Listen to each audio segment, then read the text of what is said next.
Um, as I said last week, I was thinking about sci-fi RPGs and the inherent difficulties in them. Or on the podcast. You've solved all your problems, right?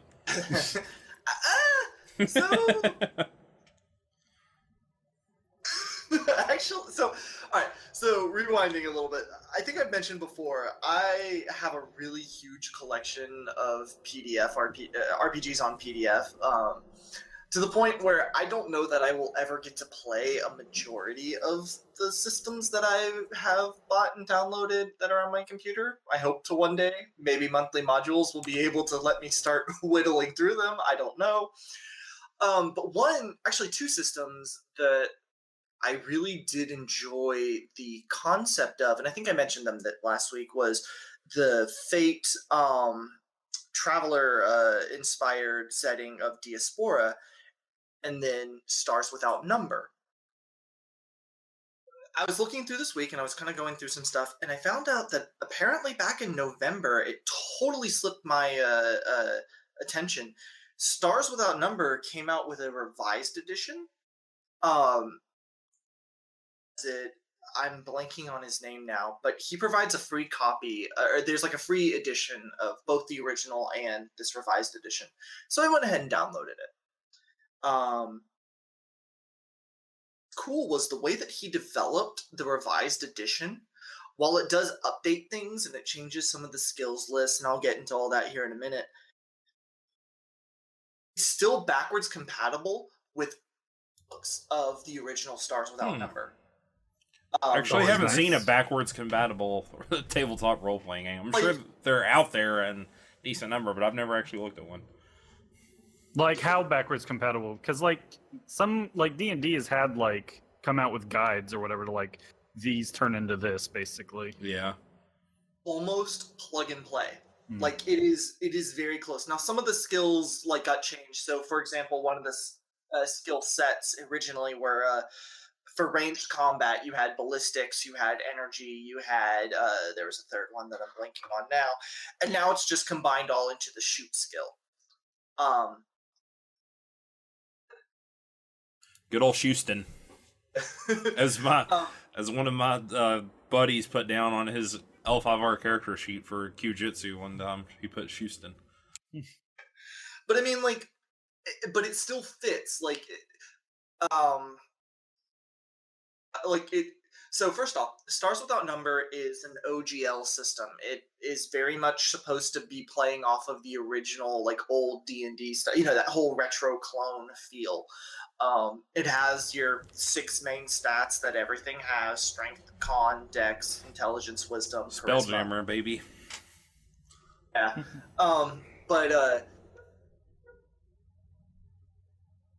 has those things, but it kind of handles them a little bit differently in the way that it gives the bonuses, which I actually kind of really like. The aren't every 2 levels you get a +1 like it is in D&D. Yeah. It's actually like from 0 to like 7 you have a -1, or maybe 3 to 7 you have a -1, and then from 8 to 13 you have a 0, so it's just a flat.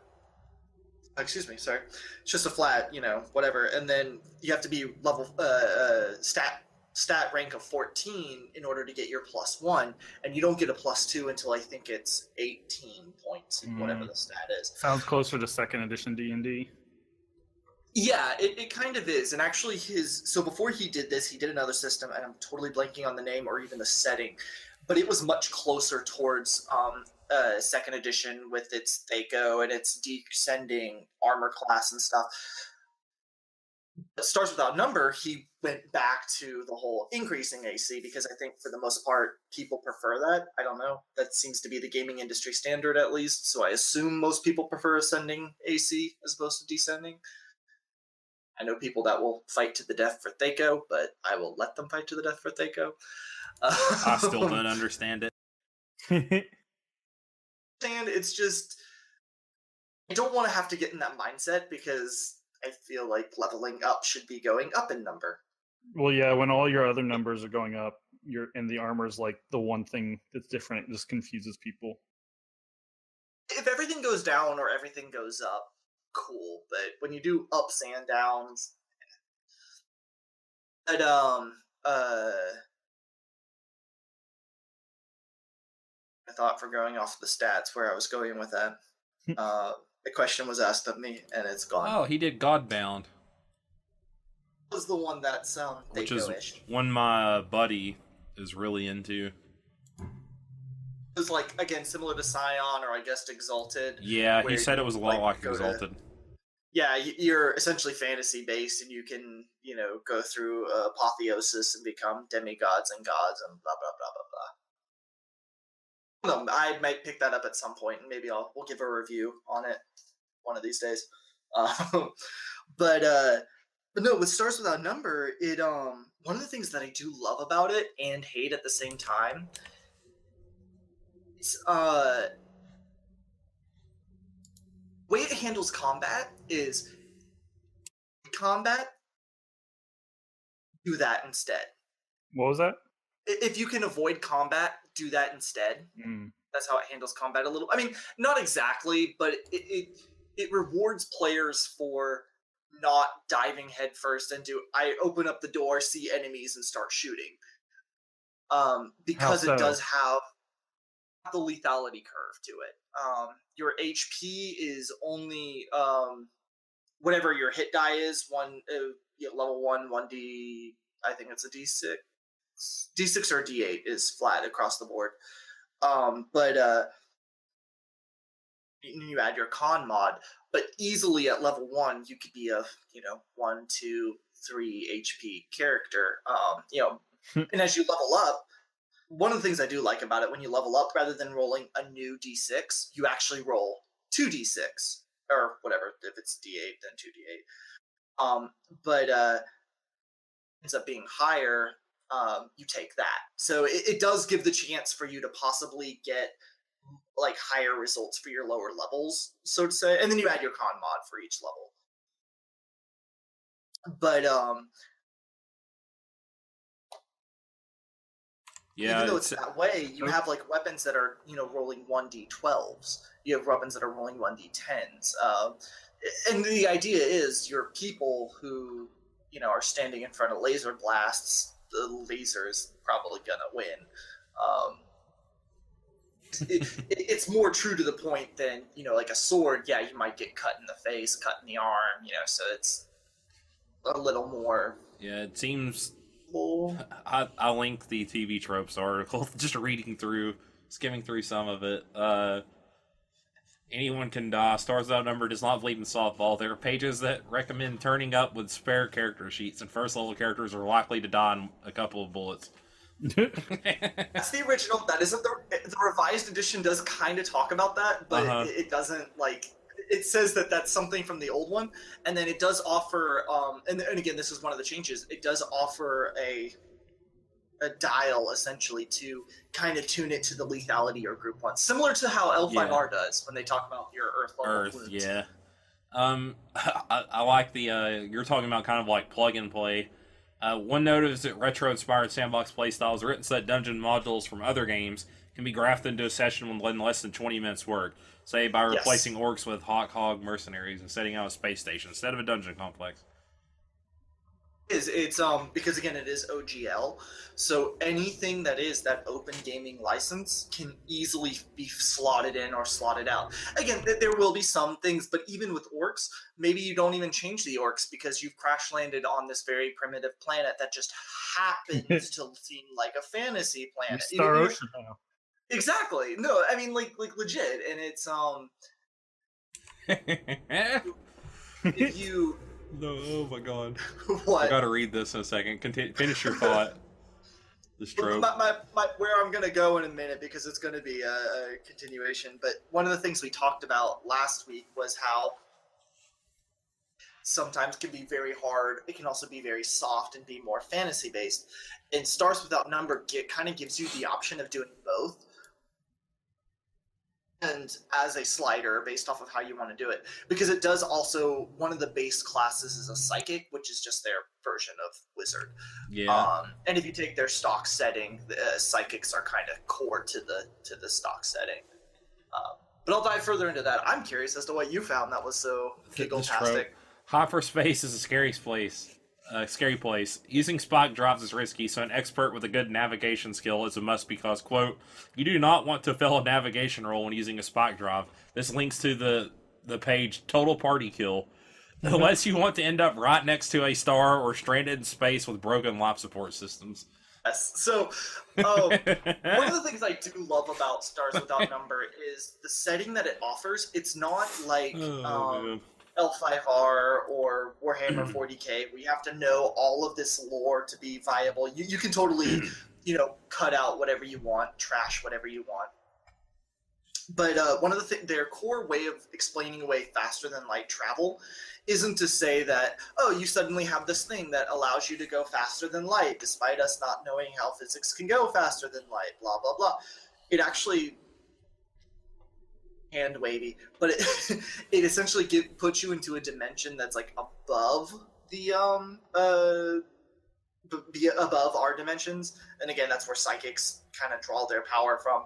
And you go through that, and then you come out back, you lower through the dimensions again, come back out in ours. You can only use stars as waypoints, so it forces you to like come in or leave at the edge of the solar systems. Pretty cool. But again, like if you fail your check based off of how far you want to go, what your drive is, and what your pilot skill is of your navigators, you can very easily not shift out fast enough and shift out right when you are right on top of the star as opposed to at the edge of the solar system. Yeah. So yeah, there's not really a way to save yourself there. And then again, that's one of the things that they do actually talk about, turning down the lethality if you're not interested in playing that. If you are, keep it in. Go for it.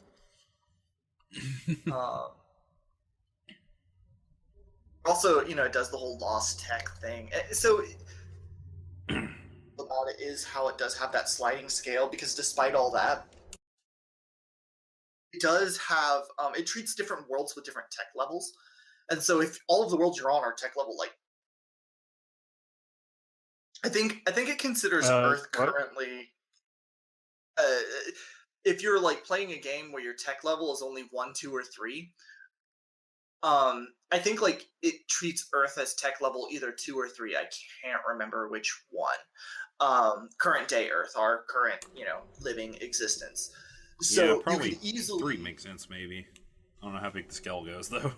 Yeah, I can't remember. I think it's like 2.5-ish. Because 1 is probably like hunter gatherer. 2 is probably like Middle Ages.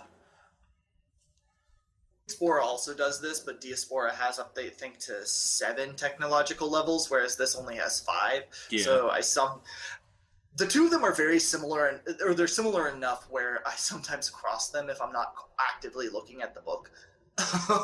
And I'm not gonna make you guys wait and listen to my mouse wheel scrolling as I try to find the tech levels page. But it's either 2 or 3. So you could easily play without any faster than light stuff, and you could play out a story, say, akin to Leviathan Wakes. The Expanse is the sci-fi television show based off of that book series, where everything's just taking place within one solar system. You could very easily do that. Hell, you could cut it down to a single planet and just have, it sci-fi'd up, where faster than light travel happens, but there's no way your characters are ever going to be able to get involved with it. It was designed from the ground up to be a sandbox RPG. Going to our previous thing about open world games. That's probably why it fits so much with what you guys are trying to do then. And I know that most RPGs are technically open world, but this has the mechanics built with open world in mind. Like they started it saying, hey, there's always the possibility that the PCs may say, we don't want to deal with this problem. We're going to jump in a ship and fly away from it. that. Like it gives the GM resources to kind of like make some of that technological magic issues, but at least get minimized and be folded back into the story in a nice, I guess. Yeah.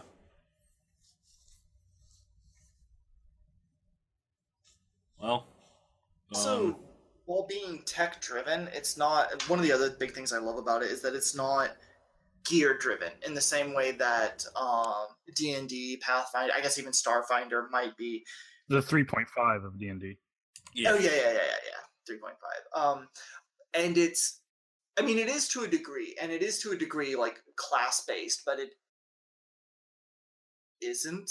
So it really allows you to focus on the story, what your characters are doing, but without being as freeform as, say, Fate or some of these other like rules light games. It still has a good amount of crunch.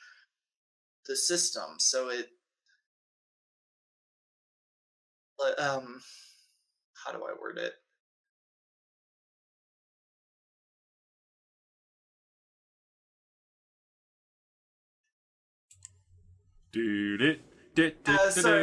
Like my brain is like I have the feeling of what I want to say, but the words aren't there. Yeah. It just I don't know, like it allows you to have all the options at the table, and it says here's everything, do with it as you need as a group, but not in the way that GURPS like could be, where it's just like vomiting everything at you, and there's just too much to deal with as a GM, let alone a player. Like way more refined than that. And I was really happy when, again, that I remembered that it even existed, and then that they had a revised edition that's fairly recent.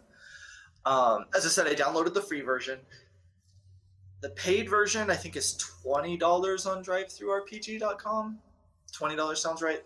And there's two main chapters that it has that the free version doesn't. One of them is creating alien worlds, and the other one is on making mecha and doing the whole military, like anywhere from Mech Warrior to Gundam to, I guess, theoretically Gurren Lagann, even if you wanted. Yours is the D10 that will pierce the heavens. So you think that's what you guys are going to try out? Have we decided yet? We haven't really. And I say I don't even know necessarily how much I'm going to be involved in it, because the idea is have like a system where it can revolve GMs. But with that being said, Stars Without Number, if that's something you're looking for, Stars Without Number very much allows you to have that. To the rules, it also has sector generation. And you'll generate anywhere between 20 and 35, star systems within your sector. Go past one of them, or they may go to all 35 of them because they're completionists and have to collect every Ubisoft collectible that's on every planet. To be able to like kind of swap GMs and just kind of, oh, we're going here, so this person wants to try out a story, so we'll let them do a story on this planet. Oh, we're going to this planet or this other system. Well, we're going to change out to so-and-so. So I think that it very much allows that and works very well in that mindset. Gotcha. Sweet.